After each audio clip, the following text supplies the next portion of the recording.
Bonjour à tous et à toutes. Je suis Gazi Kaba, élève inspecteur au programme de master des inspecteurs de l'enseignement à l'Institut supérieur des sciences de l'éducation de Guinée. Aujourd'hui, je vais vous présenter mon protocole de recherche sur l'enseignement des sciences de la vie et de la terre au secondaire, avec un focus particulier sur les établissements de maths. D'où la thématique planification et mise en œuvre des activités d'apprentissage de SVT au secondaire, cas des établissements de la commune de Matam. Pourquoi cette étude? Premièrement, on sait que la qualité de l'enseignement des sciences de la vie et de la terre est cruciale pour former l'esprit critique des élèves.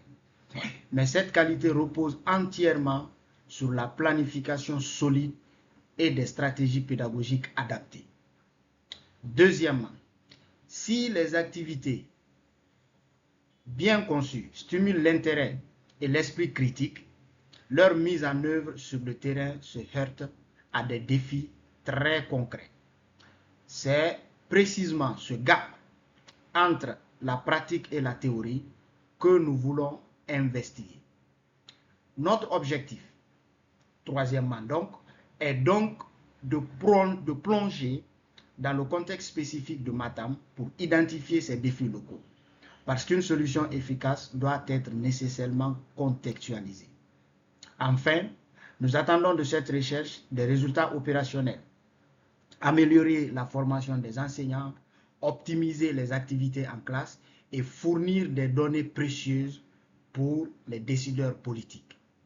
Mais pour atteindre ces objectifs, il fallait d'abord poser le bon diagnostic, ce qui nous amène directement à la question centrale de notre recherche, qui est la problématique.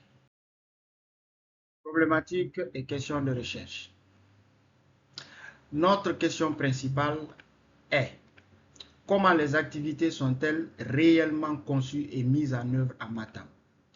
Pour y répondre, nous la déclinons en 4 questions secondaires.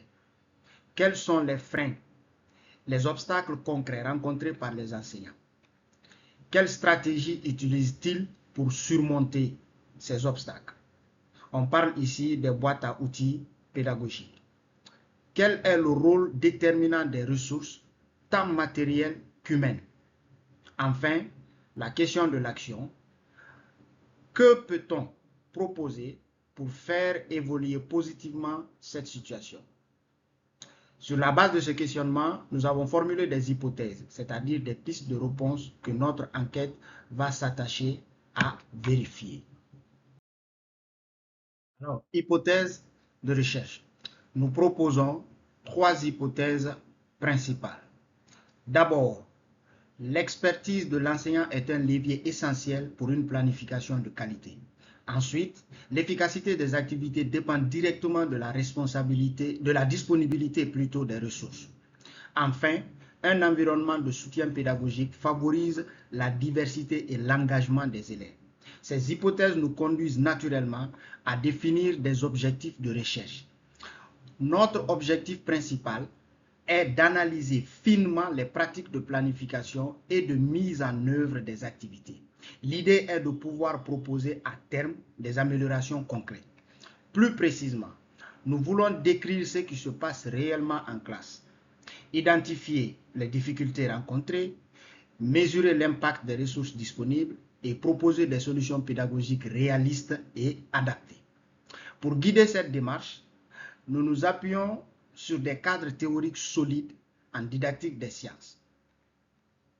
Premièrement, 3 piliers théoriques éclairent notre compréhension, à savoir le constructivisme de Piaget.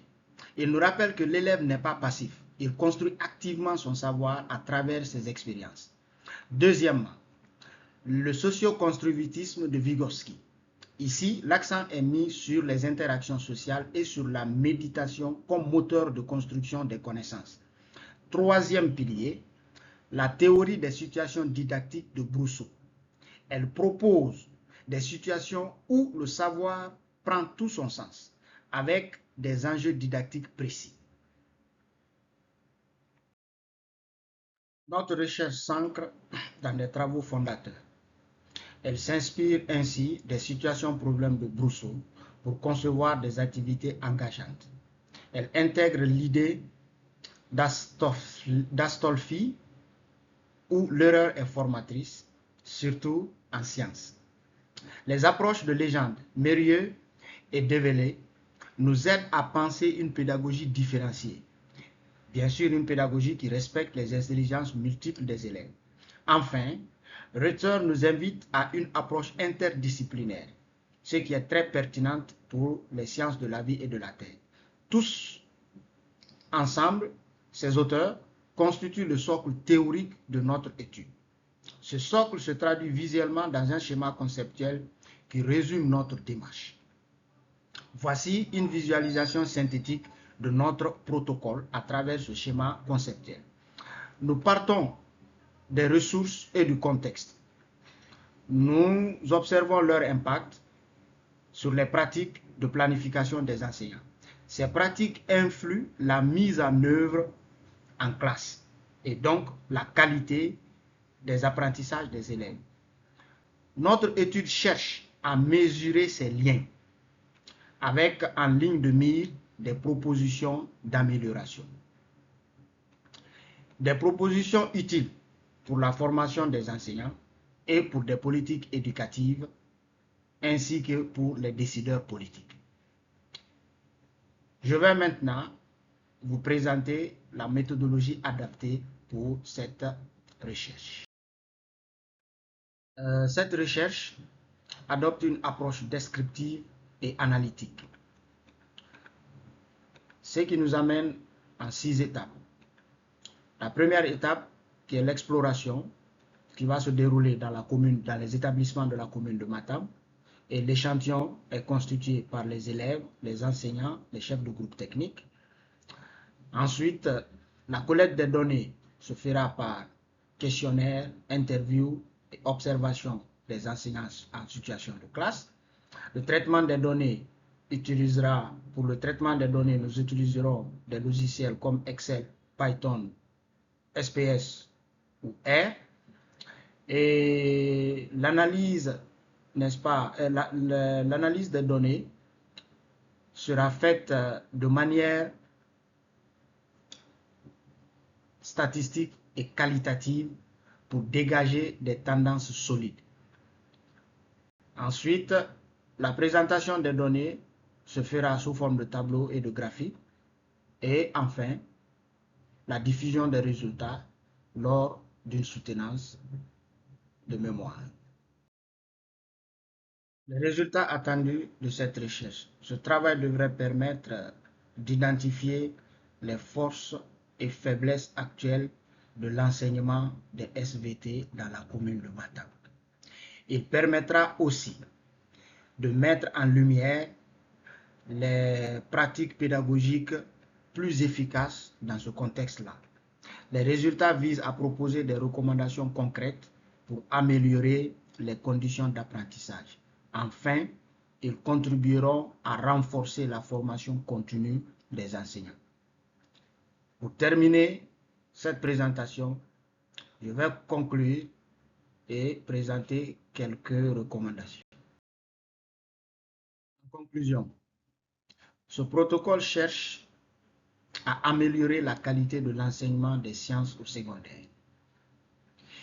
Il met en évidence 3 leviers majeurs. La formation des enseignants, la disponibilité des ressources et le soutien pédagogique. Les recommandations portent sur la formation initiale et continue, l'équipement des établissements en ressources adaptées et l'accompagnement des enseignants. Ces actions permettront de développer chez les élèves une véritable curiosité scientifique, un esprit critique et un engagement durable. Sur ce, je vous remercie de votre aimable attention.